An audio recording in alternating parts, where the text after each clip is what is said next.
Well, hello and welcome to another episode of A Photographic Life and the conversation with Bill Shapiro, in which Bill and I discuss elements of photography, the medium, things connected with photography in an ongoing conversation that's been going on, I think now for a couple of years. Anyway, Bill is a curator, editor, writer, passionate about photography, as you're about to hear. Now, this particular episode is quite lively because both Bill and I began this discussion on Threads, as you're about to hear. So strap in. This is going to be one hell of an episode. Okay, so welcome back, Bill. It's good to have you back on the podcast and have a continuation of the conversation. And a good early morning to you from New Mexico. Well, it's early morning there, and it's mid-afternoon here in the rural English idyll that I'm in. But we're going to kick off with a subject. Who'd have thought that after all these months of you and I talking, it would be sports photography that saw the pair of us kick off on Threads? Yeah, and when you say kick off, I think what we're saying is we got into a little bit of a spicy disagreement, a public disagreement, respectful as always, about sort of what makes a sports photograph and what makes a great sports photograph. So I think we both jointly, because we don't disagree violently often enough, I think we both agreed that we would take this to the podcast. Yeah, absolutely. Of course, I was using the kickoff as the sporting metaphor there. But I could just as easily have said sort of ding, ding, round one. But before we get into that, you want to bring the listeners a little bit of Instagram information. Yes. It's sort of as a public service announcement. I'm sure most people who use Instagram, as I do, know that they recently increase the number of photographs that you can post in a single post from 10 to 20. So they doubled it. And I guess before we start our topic du jour, I just want to make one plea, which is just because you can post more photographs doesn't mean you should.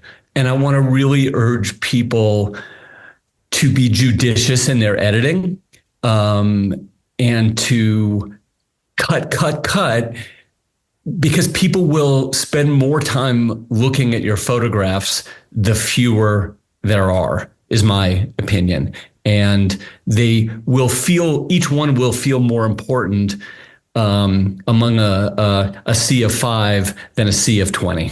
I couldn't agree with you more. And of course, by editing, what we mean is the use of the word editing in the correct term photographically, which is choosing the images. We're not talking about post-production there.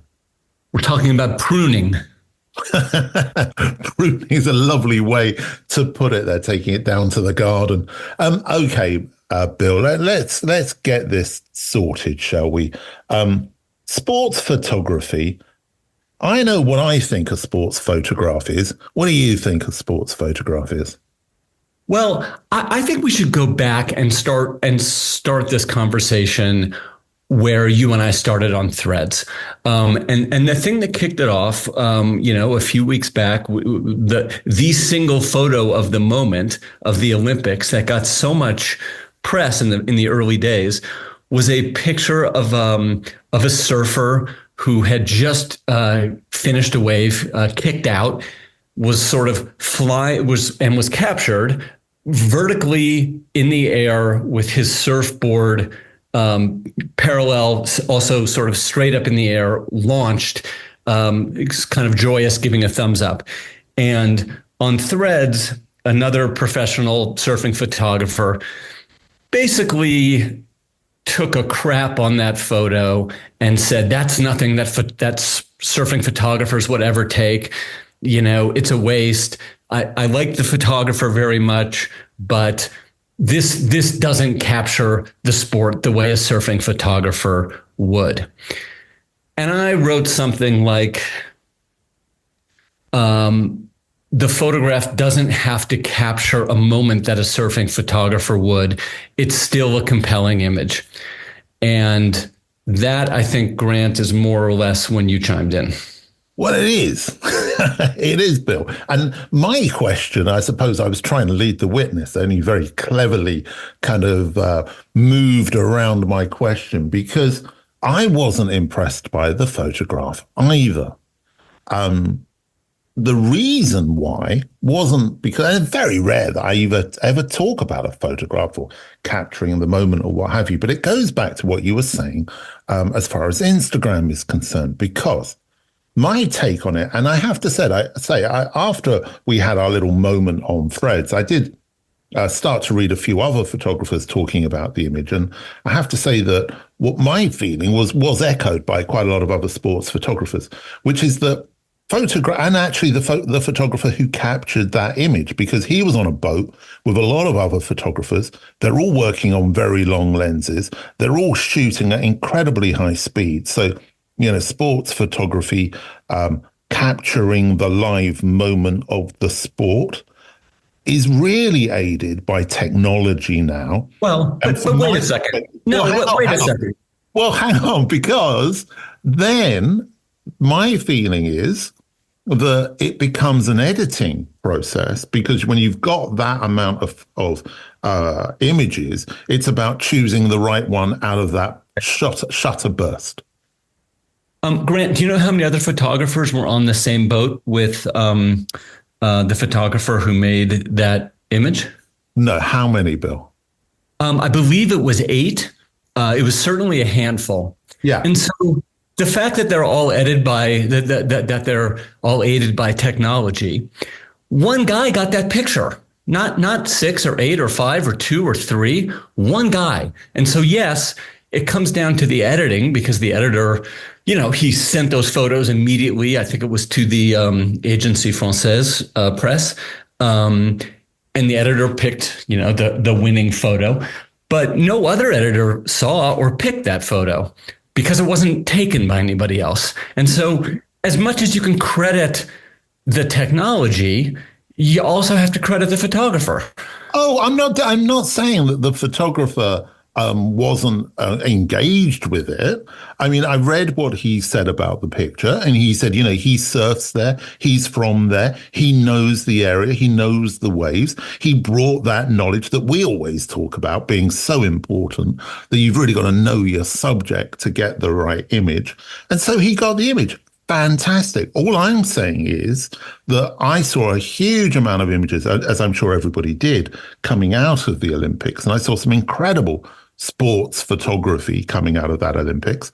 For me, that particular one wasn't that special.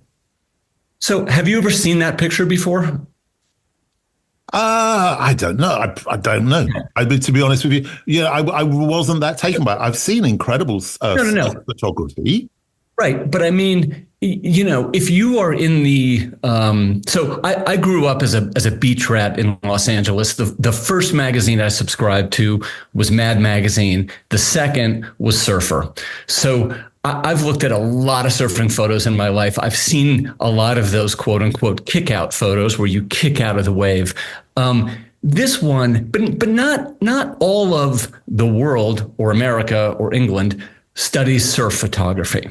And so for those people, this was an interesting image. The composition was good. The joy, and it was unexpected, because here are these two things sort of hovering in the air as if they're being pulled up by aliens.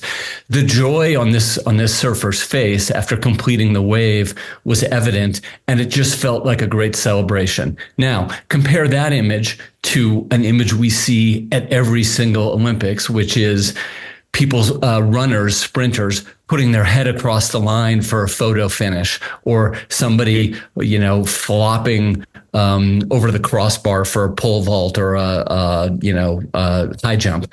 Those images can be great, but we see those all the time. For the general audience, I believe this was a rarer photo. As somebody who grew up in South London, quite a long way from the surf, However, I have to say it's kind of funny because I didn't know. I also used to subscribe to Mad Magazine. And one of the other magazines I used to subscribe to as being one of the first generation of English skateboarders back in 1976 was Skateboarder magazine, and those magazines that came out of LA. And I can remember seeing. However, I hear what you're saying, but I'm wondering if people were looking at that image, and I think this is perhaps the key to what we're talking about here, is were they judging it as a great surfing image that we've never seen before, or alternatively, were they looking at it and thinking, wow, look, it looks as if he's flying and the technical ability of the camera to capture moments that previously couldn't be captured, was that more important than anything else? That's the question I'm putting forward. Well, so now, but we seem to be saying two things now. The original photographer who was diminishing and dismissing this photograph said, we see photographs like this all the time. There's nothing special about it. So the fact that you're saying technology can all of a sudden capture this image, like both those things can't be true. Either we've seen this image a million times, or we've never seen it before because of technology. And I think millions of people around the globe found something compelling, interesting, joyful, captivating about this image, and it just feels elitist to me for this surfing photographer to say it's a boring, crappy image. Well, yeah. I mean, I'm not going to stand up for a one photographer slagging off another photographer. And it's one of the reasons why I very rarely, if ever, speak about photographs individually, because I don't feel that that's my role. And I really don't want to talk about individual photographs.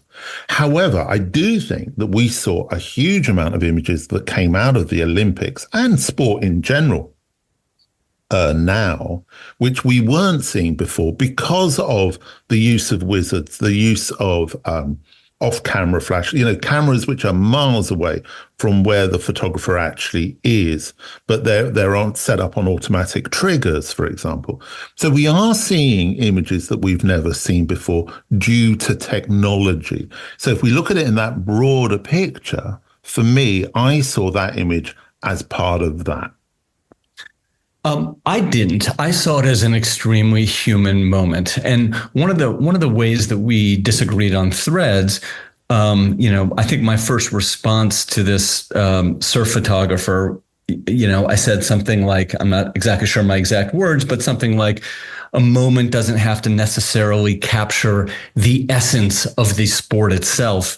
Yeah. It has to capture a moment or a human moment. And you said something to the effect of it has to do both. Yeah. And I guess, since we had this conversation on Threads, I thought about it a lot too. And I went back and I started looking at photos. And I do want to say that to me, in a way, this surfing picture feels like a great shot from the baseball dugout or the sidelines, or a picture of an emotional celebration, after a goal. And I did a little bit of research in I think it was 1996 or sometime in the late 90s. Sports Illustrated chose what they called at the time one of the greatest sports. I think they called it the greatest sports photo ever, and it was by Marvin Newman, not necessarily known for his sports photography. A picture of a college locker room, TCU, before the 1957 Cotton Bowl game. And maybe we can post this. I'll send you the link. We can post it in the show notes.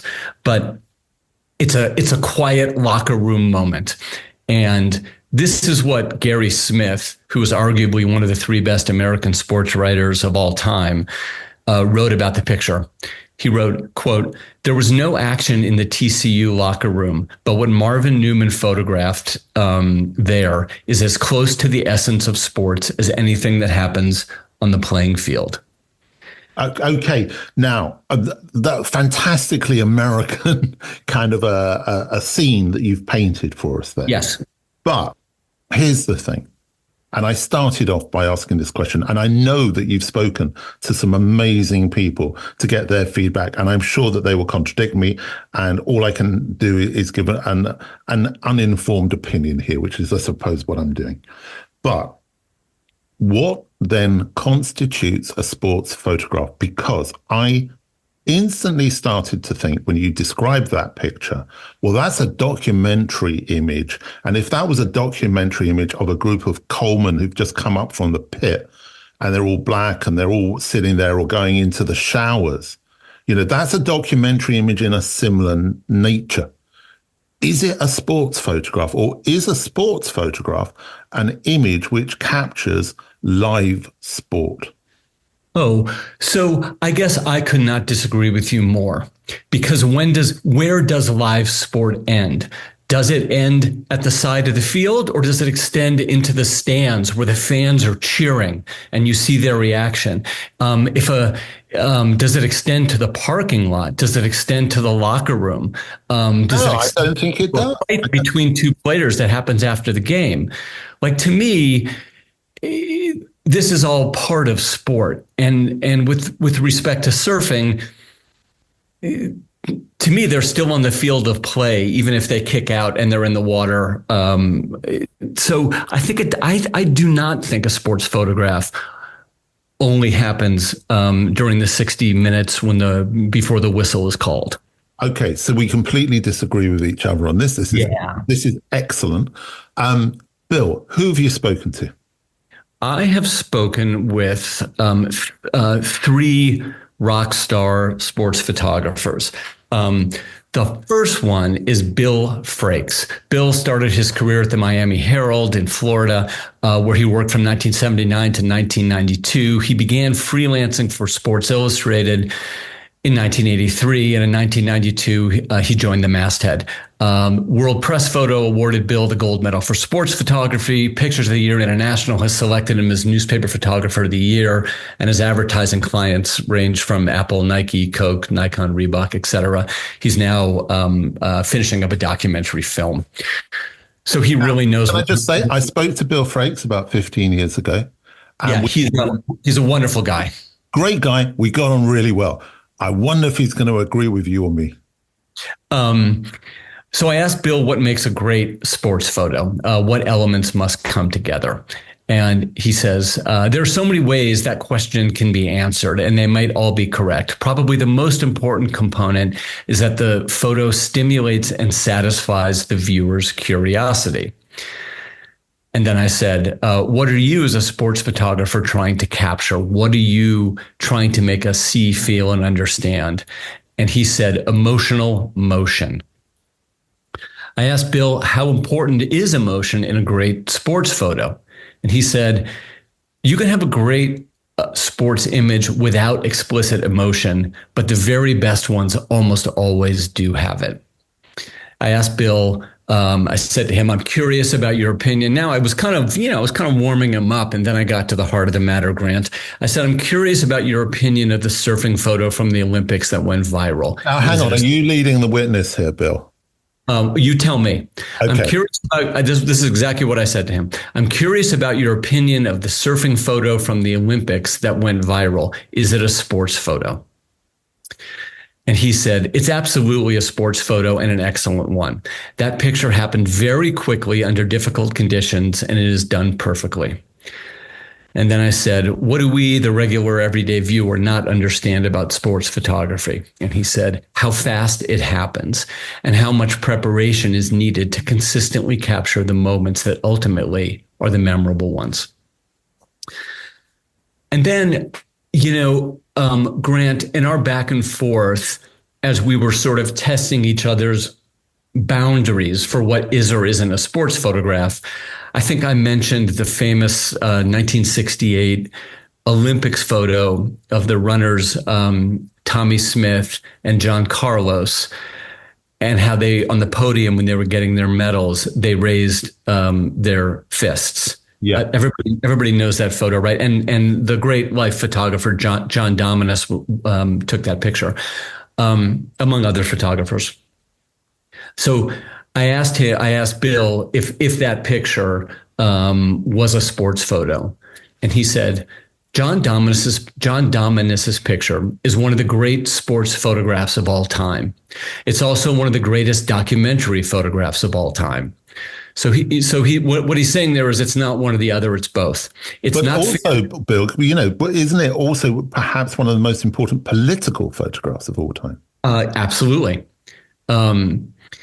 He says it's not fancy, but it's perfect. It captures so much emotion. It stimulated worldwide debate, and it focused attention on issues that needed to be focused on. 1968 was the year that saw Martin Luther King and Robert F. Kennedy murdered, race riots in the U.S. This was a moment when two athletes stood unafraid, resolutely expressing their feelings. Quote, "It was a cry from freedom," Smith said. Millions saw that cry for freedom and they reacted to it intensely. Yeah, I mean, it's a great story. There is a film, also documentary film, about the action that led to the photograph, which I also recommend watching, about how last minute the whole thing was that they're actually going to do it. But maybe what we're talking about here is bigger than sports photography. And what we're talking about is the mistake in labeling photographs. If we take photographs of live action sport, it's sports photography.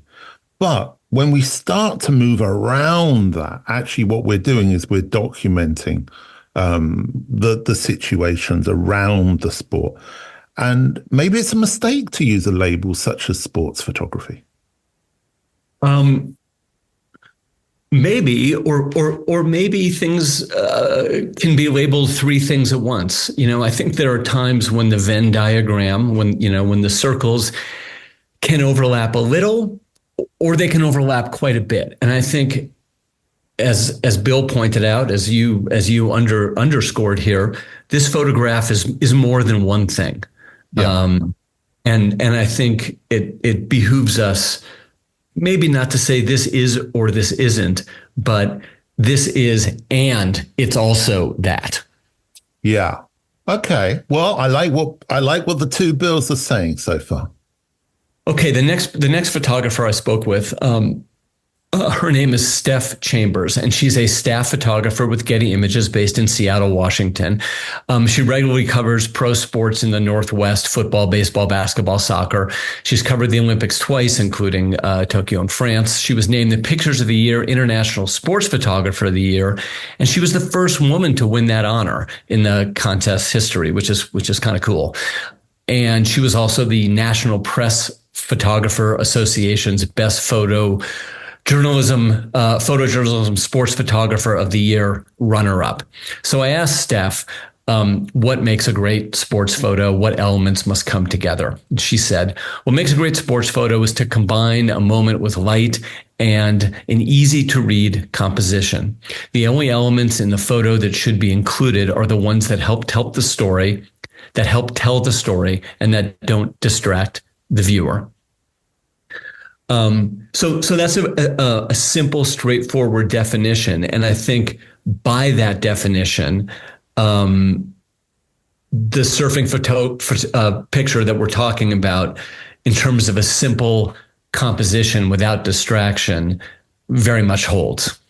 Yeah, but Bill, and I like the way in which you spun that one. But the reality is surely that description fits all photography.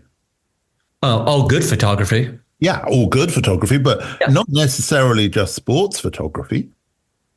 That's true, but it's happening in this case. It's happening in yes. Granted. We're going to come to the end of this. You know what's going to happen, don't you? We're going to end up agreeing with each other. God, I hope not. I went on. But I guess if it makes a good photograph, if that's what makes a good photograph, and here it's happening on the field of play, then it's a good photograph, but not a good sports photograph. Is that sort of what you're arguing?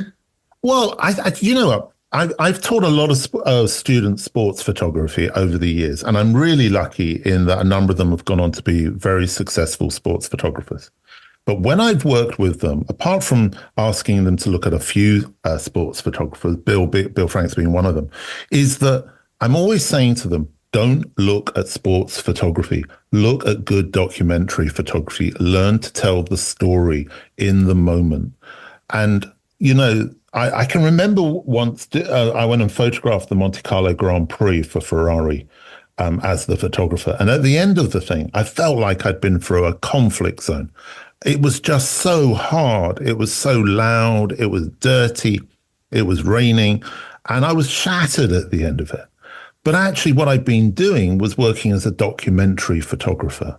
And I think that for me is the key here, is that there is a real difference between building that narrative of work around perhaps an event or a team or something like that and getting that one image.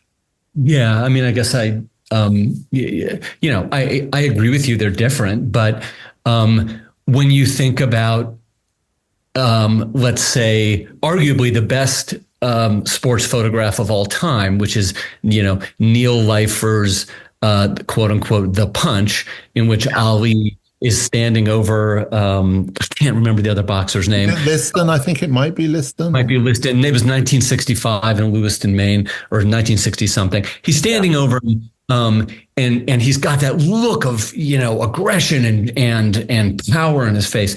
And, that happened after the fight. I don't think anybody remembers any other photo from that fight. So it's a single image that, in this case, tells the story of the fight. I want to mention one other thing with respect to that photo now that I'm thinking about it, because I've interviewed Neil many times. He made that picture with a Hasselblad, which at the time was considered kind of mostly a fashion camera, a camera for shooting fashion. And Neil had the genius to use that technology to shoot Muhammad Ali in the ring in this big fight. And so, that's a case where the technology helped him, but his genius in using the technology and his timing was also extraordinary and made the keeper of an image. Yeah, I mean, it's funny, isn't it, how many things we kind of connect over, because that knowledge, I knew that about using the Hasselblad. And when I went to photograph banger car racing for a year, I did the same thing and used a Hasselblad with a big flash gun on it. When everyone said, you can't photograph banger car racing with a Hasselblad. But there you go. I'm a long way away from that great photographer and that great image. But for me, that is a classic sports photograph, because yes, it is after the fight, but it's literally at the moment he's put him to the floor and the referee's just about to step in, isn't it? It is. And that's, one of the most amazing photos of all time, which SI did not run big when they ran that first photo. They kind of buried it, and Neil couldn't believe it. And only in later years did it take on, as Ali, and this is coming from Neil, as Ali's image changed in America and he became more iconic, that photograph took on legendary status, but it didn't have it initially. So, in speaking about how, we're making snap judgments about photos kind of as we see them, but we also have to remember that how we feel about photographs can change over time. Yeah, absolutely. And it reminds me also, I can't remember who the photographer was. Who did the picture of Ali, and it was the aerial shot above the ring? That's also Neil Leifer. That was Neil Leifer as well. That's a fantastic example there of a use of the technology of photography that was available at the time. Yep. And I have an interview with Neil that I did for Esquire that about these very pictures, and maybe we can put that in the show notes as well, because I think Neil is the man, and any chance to hear what he has to say is interesting. Yeah, we'll definitely put a link to that. To continue my conversation with Steph, I asked her, what are you as a photographer trying to capture? What are you trying to make us see, feel, understand? And she said, I like to capture emotion in a way that helps the viewer relate to the athlete. I want viewers to care about this person, their story, struggle, or triumph. And then I said, I'm curious about your opinion of the surfing photo from the Olympics that went viral. Is that a sports photo? And Steph said, I love the viral Olympic sports photo. My favorite photos aren't always of the obvious sports happening, like a surfer surfing or a guy throwing a ball. The best photos have much more to offer. This is a perfect example of a photographer following through on the moment in hopes of catching a reaction at a moment that transcends the sport itself. Yeah, but let's be honest. I mean, I'm not going to disagree with any of this because I think it's, obviously these guys know, and I think actually what they're talking about from what I'm hearing is photography in general.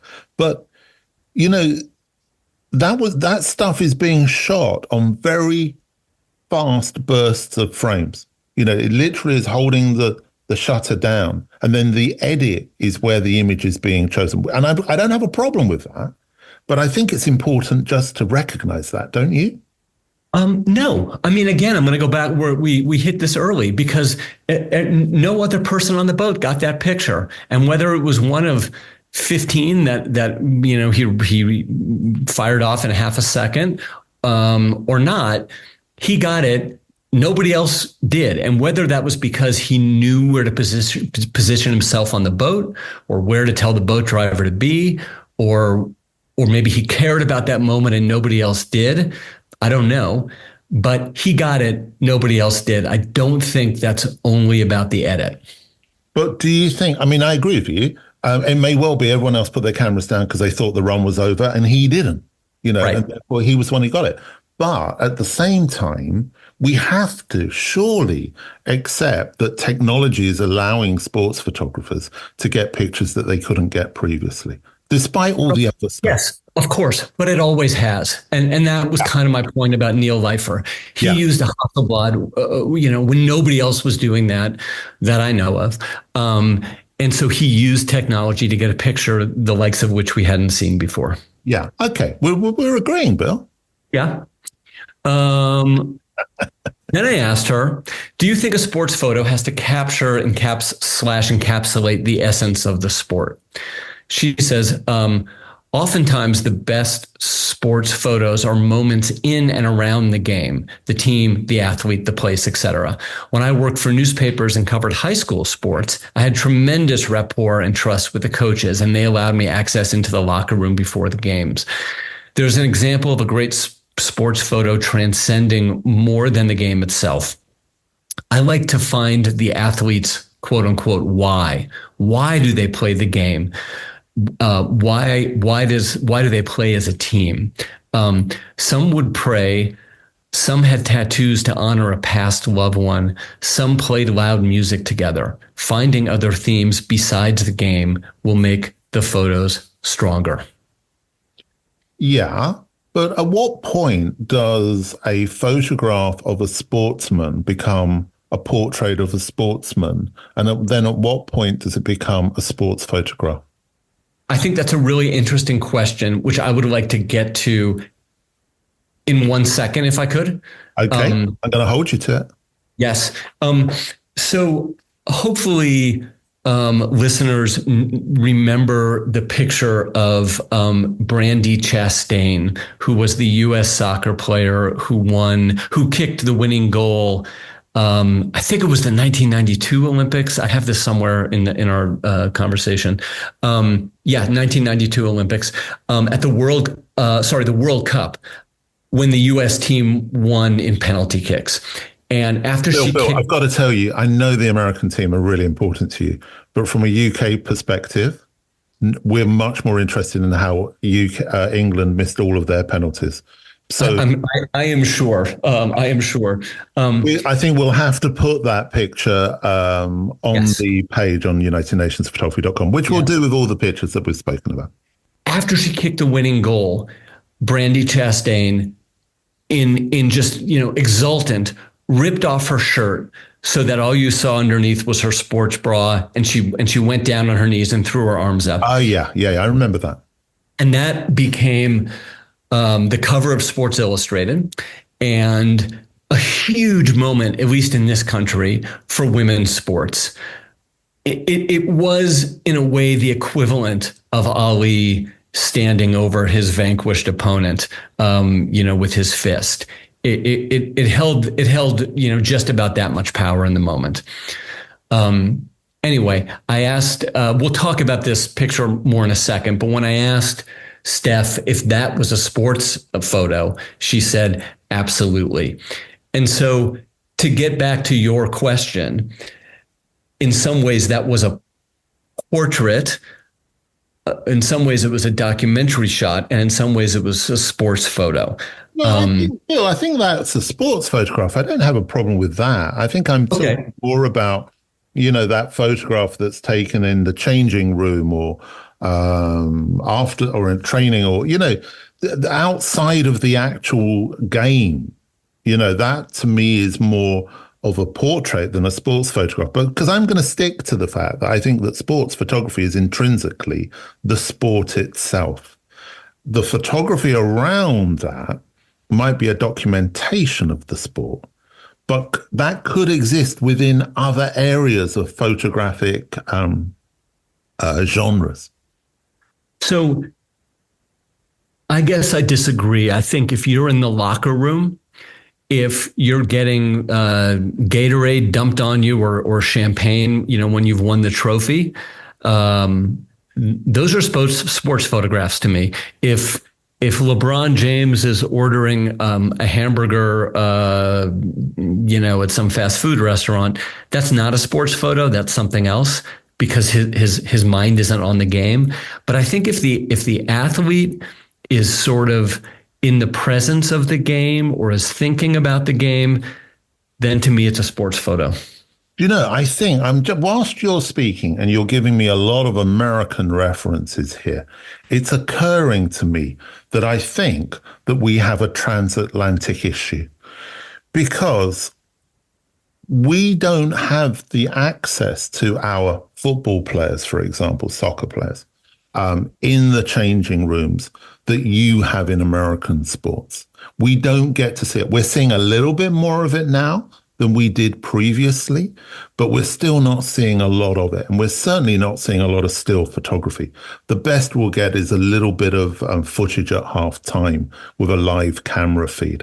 So I wonder if your take on this is because you see that as very much to do with the sport, whereas here in the UK and also in Europe and so forth, we don't get that. So we don't see that as being part of the sport in the same way.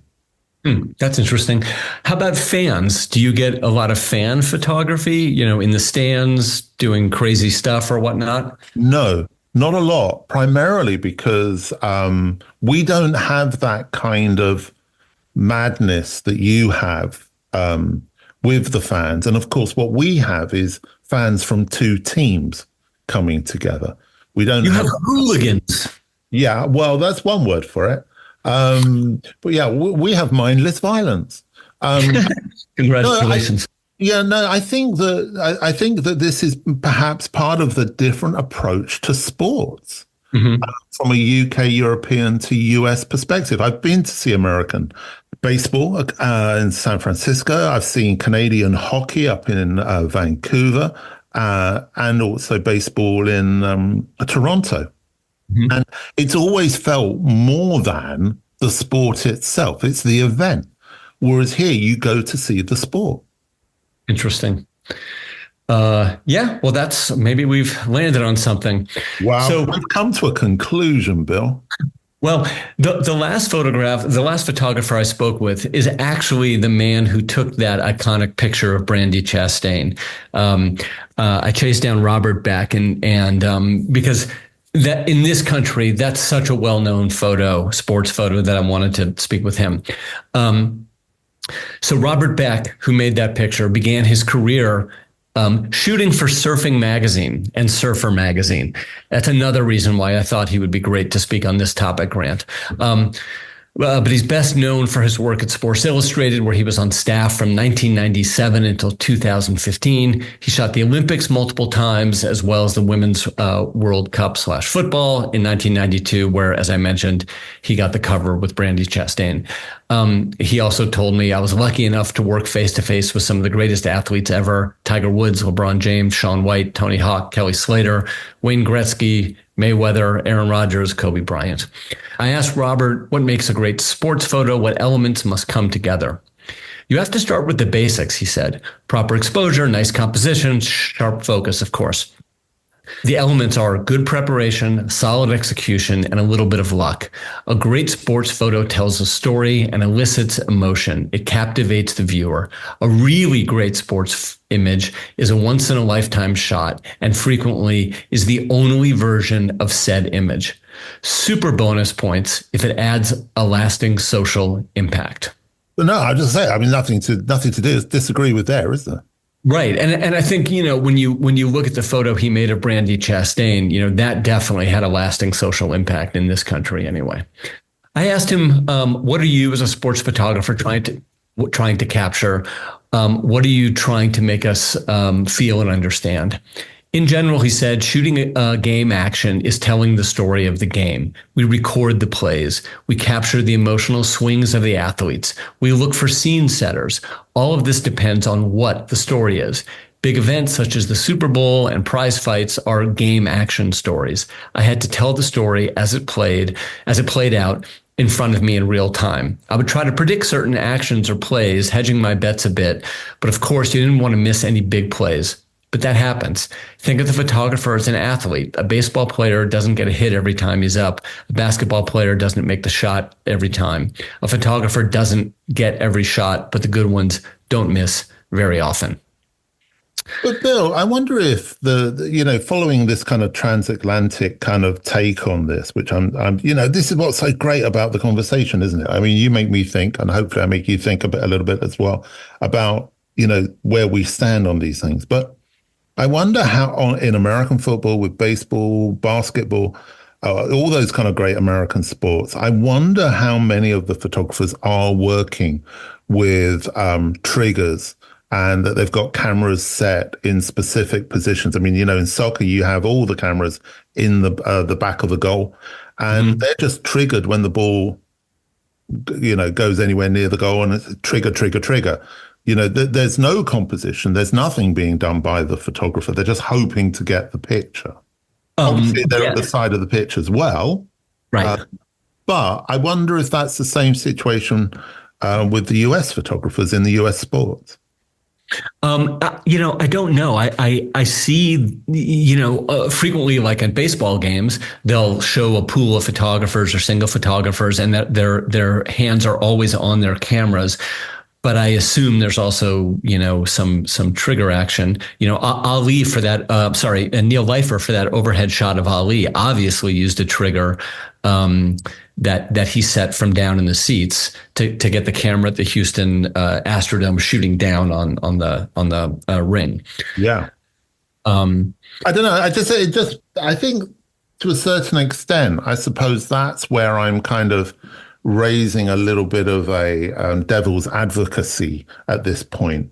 Is, experience tells you where to put your camera, how to set it up and so forth. But we know also that an awful lot of these sports photographers are directly sending their images from in camera straight to the photo desks.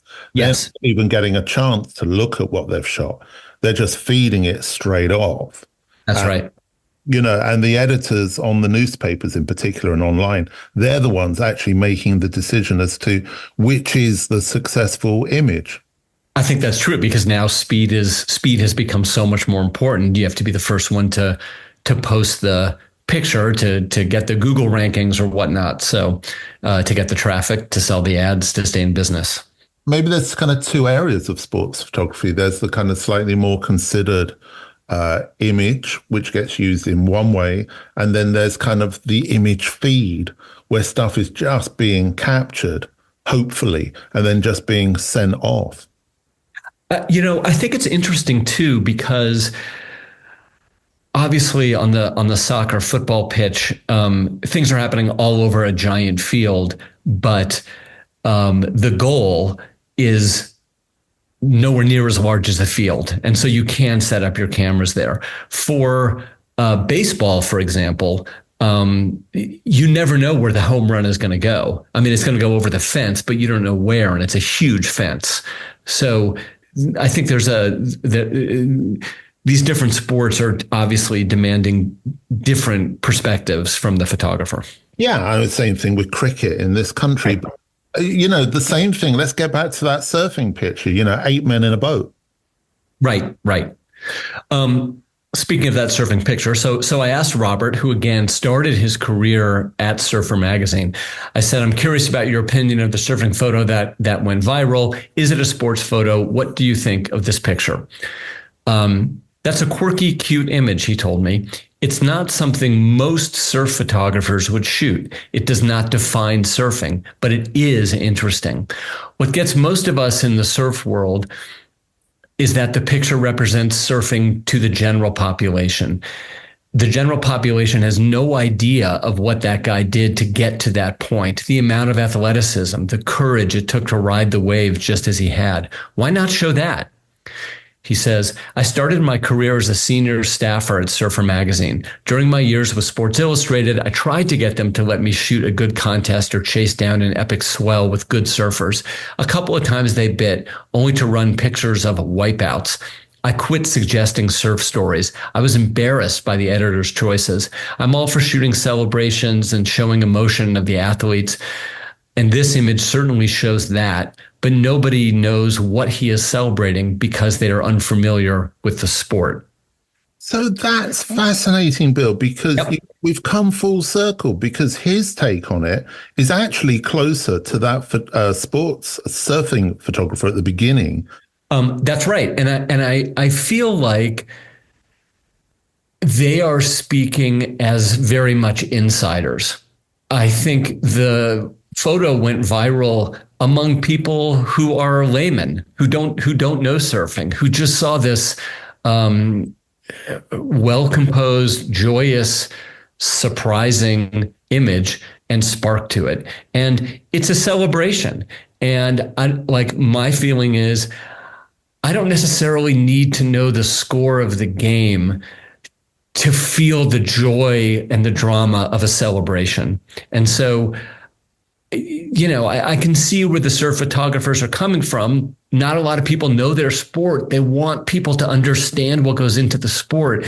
And this feels like a gimmick picture. But I think for the rest of the world, that was not the case. Well, for me, it was. But it felt like a gimmick picture to me. And other people liked it as a gimmick picture. And that's absolutely fine. I don't have a problem with that. I just found myself thinking, really kind of, is this that great? And I didn't feel it was. But there again, we're all allowed to have opinions, aren't we? Yeah. I asked him a follow-up question because I know this was the heart of the matter for you and I, and because he was a surf photographer.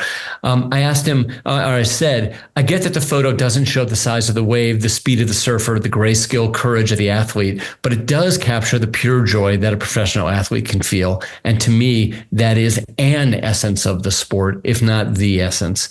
And Robert replied, and now I was leading the witness, Grant, He replied, I agree. What makes that photo... Sorry? No, it's okay. Oh, he said... like the fact that you led the witness and then the witness agreed. Yes. He said, I agree. What makes that photo is the capture. It is visually stimulating. It makes the viewer say, wow. I do not believe that it is an epic photo or one, as many said, the defining image of the Olympics. It needs a little more oomph than it provides. It doesn't even define its own event. If it was the exclamation point on a gold medal clinching ride, that would have helped. But that was not the case. So I'm completely and utterly with him. I asked him, following that question about the jubilation of the athlete, how important is emotion in a great sports photo? And he said, emotion, it certainly contributes to an image. The funny thing is that most emotion comes after the fact. A player is emotional after he hits the homer, after he dives into the end zone, after the ceiling scraping dunk. A lot of time it's the spectators providing the emotion, the look of awe in their faces. Yeah. Well, I agree. I mean, I think this has been worthwhile. What do you think, Bill? I do as well. Really, We've come to any kind of conclusion where we agree with each other, or are we still on opposite sides, do you think? I think we still have some disagreements around sort of who makes the picture. Is it the editor or the photographer, or is it the technology? But I do think we have come to some common ground around the fact that a picture can be a few things, can be labeled a few things, or maybe shouldn't be labeled. And I think we have come to an interesting realization about sports in the US versus sports perhaps in Europe. Yeah. And I think also, do you know what we've done? We've proven that a conversation on social media should definitely be taken into the spoken word. I think that's such a great point and a place to end, because that we are able to follow up in a more nuanced way, I think is so important. Well, listen, Bill, I've really enjoyed it. And I think what we need to do over the next few weeks is really fall out again over something and then take that into our next episode. As always, if you've enjoyed this particular part of the conversation between Bill and I, if it's raised some thoughts, get in touch with us. Get in touch with Bill through Instagram is the best way. And that is, Bill? At Bill Shapiro. And obviously, you can get in touch with me through threads at UN of Photo or through the website unitednationsofphotography.com. Just use the contact form. And I promise I will get back to you. I get back to every single email I receive. And we are receiving an awful lot of response and feedback at the moment, which is really great. Who knows what we'll be talking about next month, I should say, rather than next week. But I'm sure that it will be a rigorous debate. Don't you think, Bill? I do. And I really want to thank the photographers, Bill Frakes, Steph Chambers, and Robert Beck for wading into this contentious water with us. I appreciate their time very much. Yeah, absolutely fantastic. Thank you very much to them. I think they've provided some much needed expertise in this particular area that Bill and I don't really share. Anyway, see you next month, Bill. I look forward to it, Grant. That just leaves me to say, if you've enjoyed this episode, please like and subscribe. And of course, take care.